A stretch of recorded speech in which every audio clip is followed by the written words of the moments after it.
Салам достор.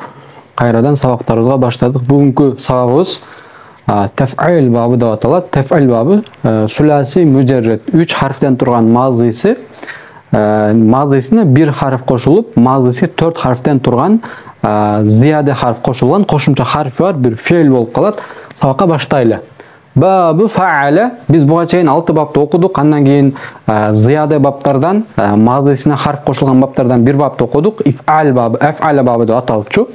Бул бабыбыз болсо бабы фа'ала, фа'ала бабы экен. Башкача аты таф'ил, таф'ил деген бап болот экен. Бул баптын вазнуху фа'ала юфa'илу таф'илан, мавзунуху фарраха юфарриху тафрихан экен. Бул баптагы биздеки калып фа'ала юфa'илу таф'илан болот экен. Бул сабагыбыздагы бул калыпка биз салып үйрөнө турган мисалыбыз болсо фарраха юфарриху тафрихан. وعلامته бул баптын аламаты, бул баптын белгиси ан якуна мазиhi ala 4 ahruфин, мазиси 4 харфтен туруш керек. بزيادة حرف واحد من جنس عين فعله بين الفاء والعين. Ошол фиилдеги суласи абалындагы айнул фиилинин жинсинен түрүнөн bir харфти фаил фиили менен айнел фиилинин ортосуна алып келип кошуу аркылуу мазыйсы 4 харфтен туруш керек экен. Анда эмесе ушул аламетти биз мисалыбыздан карап көрөлү. Болду, болбоду?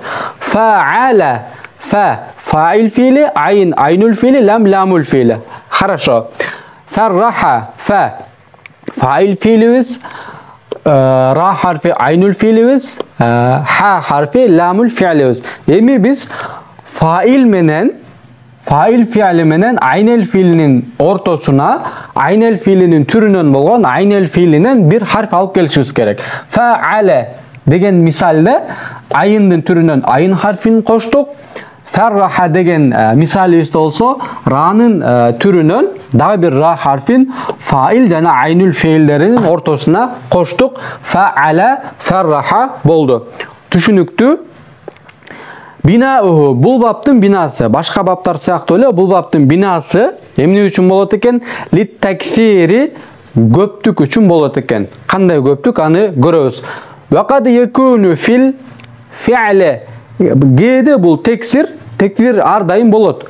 Геде фиилде болот экен.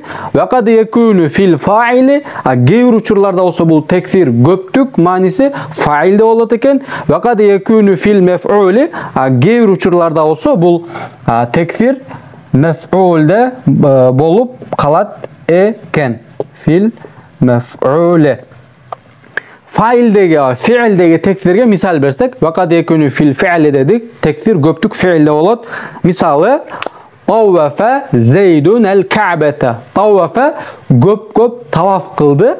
Zeyd el-Ka'bete, Ka'be'yi muazzamanı. Zeyd Ka'be'yi muazzamanı köp tavaf kıldı.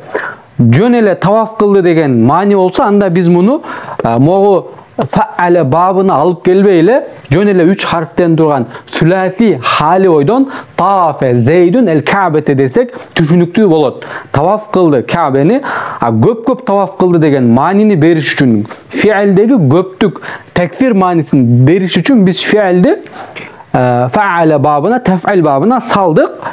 Tawwafa köp tavaf kıldı bolup kaldı. Түшүнүктүү?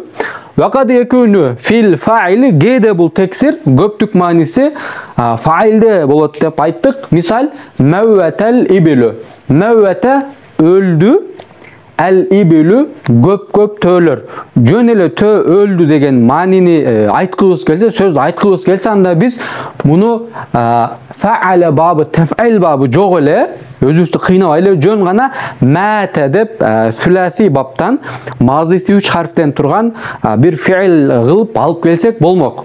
Бирок biz bul jerde köp töölөр öldü degen manini güçlü sezim manisin bildirgibиз келип жаткандыктан bul fiildi biz fa'ala babına salıp, fa'ala kalıbına salıp anan süylöp jatabız. Mevvete öldü el ibilu köp töölөр dep. Ve kad yekunu fil mef'uli geyde bul tektir göptük manisi mef'ulda bolot dedik. Misalı gallaka Zeydun el ebvabe. Gallaka japtı Zeydun Zeyd el ebvabe göp eşiklerdi. Ушул суроо келиши мүмкүн акылга. Ал-абваб деген сөз, итагеле баб деген сөз эшик. Ал-абваб деген бул көптүк сан эшиктер болуп, итак эле бул жерде эшиктер деген маани чыгып жатпайбы деген суроо келсе, оюбузга, акылыбызга, анда жооп беребиз. Ал-абваба деп мисалы галлака жок эле, үч эле харфтен турган сүласи фиал элип галакады алып келсек, жапты Зейдун Зейд ал-абвабе эшиктерди деп айтсак болот. Эшиктерди бир эшик эмес, эки эшик эмес, түшүнүктүү.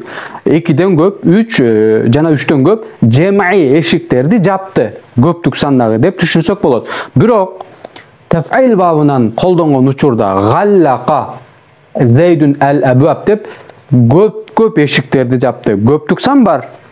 Демек, ошол көптүк санга күчтүү сезим маанисин кошуп бере турган 3 эмес, 3төн көптөгөн эшиктерди жапты деген маани чыгып калат. Бул 3 мисал эле достор. Тавафа, маввата, галлака булар фиил, Зейд ал-ибил, Зейд фаил, ал-каба жана ал-абваб келимелерибиз меф'улу бих болуп калат экен. Бирок ар дайым ар бир мисалы бул фа'ала бабында, таф'ил бабына салынып колдонулган келимелер мисалы тексир маанисин бербей калышы мүмкүн. Айтпадыкпы, мунун бинасы тексир. Бирок көпчүлүк учурда бул баптын бинасы, бул баптагы фиалдер тексир маанисин билдирет. Фиали же фаили же меф'улу бих. Мисалы салат деген келиме бар, намаз деген. Салла юсалли таслиятен салатен деп намаз. Салла десең көп намаз кылды же болбосо ушуй көптүк маанисин, тексир маанисин бербей эле жөн эле ушул калыпта колдонулуп калган. Закат деген сөздүн маазысы дагы закка юзакки деп закат берди деп. Мисалы жерде деле көп закат берди же болбосо ушуй көп аткарды дегендей бир маани жок. Жөн эле ушул сыяктуу, ушул эки фиал сыяктуу тексир мааниси жок деле колдонулуп калышы мүмкүн.